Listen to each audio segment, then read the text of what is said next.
Most countries are born from war. America needed a revolution. France needed a guillotine. Australia? Australia sat down, argued for 12 years, and voted itself into existence. No blood, no uprising, just 6 bickering colonies and an almost miraculous willingness to eventually, finally stop being idiots about it. That process, the Australian Federation, is one of the most remarkable political achievements in modern history. And the timeline of how it actually happened should make you furious, because at almost every single step, the people in charge nearly threw it all away. But here's the part that never makes the history books. When the colonies sat down to draft the Constitution, New Zealand was in the room. They sent delegates, they helped write the thing, and then, when it came time to actually commit, they walked. Australia almost started as a 7-state nation stretching across the Tasman Sea. Why New Zealand said yes and then didn't, that's a thread that runs through this entire story. So let's go through it. Because this story deserves more than a paragraph in a textbook. It starts in a country town. The 24th of October, 1889, New South Wales. Premier Henry Parkes stops overnight in Tenterfield and stands up at the local School of Arts. He doesn't speak to politicians. He speaks to the public. He tells them that what Americans achieved through revolution and bloodshed, Australians can bring about through reason. The speech runs in the newspapers the next morning. For the first time, ordinary people are being asked to care about federation, not just the men in suits who'd been talking about it for decades and doing nothing. That's 1889. Australia doesn't federate until 1901. 12 years. Let that sink in. By 1891, the colonies have held their first national convention in Sydney.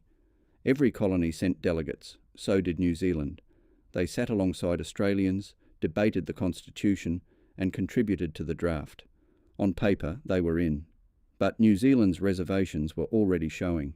The colony was geographically separate, economically distinct, and deeply uncomfortable with the idea of being outvoted by mainland colonies on matters that barely affected them. They participated. They just never intended to follow through.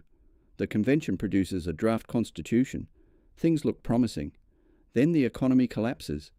Depression hits, unemployment spikes, and just like that, the colonial parliaments quietly shelved the whole thing.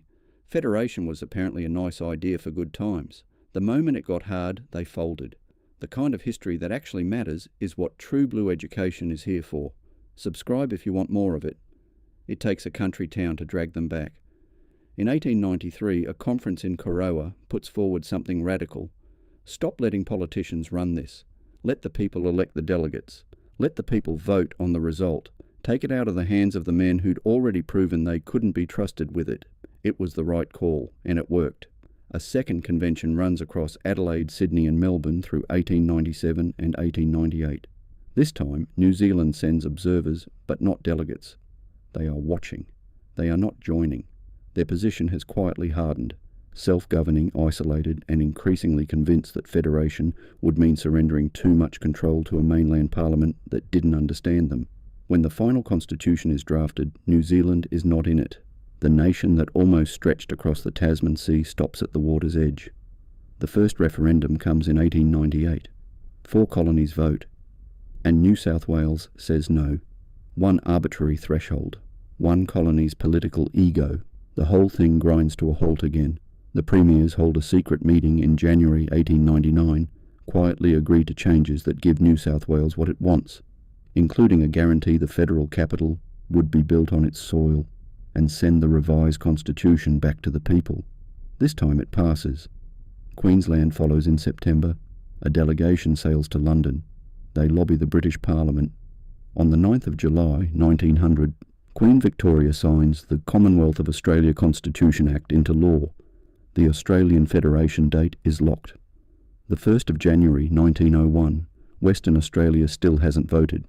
Premier John Forrest has been stalling for years, caught between farming regions that don't want federation and a goldfields population so furious they've already named their breakaway state, Australia.